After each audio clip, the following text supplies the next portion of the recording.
Sir, శిక్షణ కోసమో చావు కోసమో మేము భయపడట్లేదు. ఈ గ్రౌండ్లో చనిపోయిన వ్యక్తి ఆవేశపడి చనిపోలేదు. లంచం ఇవ్వలేనని చెప్పి పరిగెడుతూ నా కళ్ల ముందే చనిపోయాడు. ప్రాణం ఇచ్చి ఈ శిక్షణను పూర్తి చేయడానికి మేము సిద్ధంగా ఉన్నాం. లంచం తీసుకోకుండా ఈ PRS ని నడపడానికి మీ కార్యవర్గాన్ని మీరు సిద్ధం చేయండి.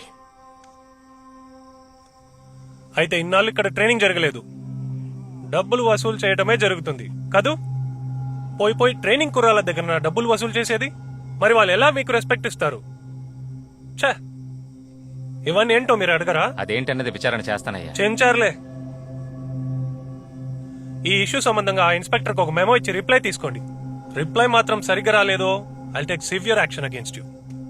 ఇక ఏ స్క్వాడ్ లోనూ కలిసి ఉన్నవారు కలిసి ఉండొద్దు, అందరినీ చేంజ్ చేసేయండి. ఎస్పెషలీ ఆ ADs ని ముందు చేంజ్ చేయండి.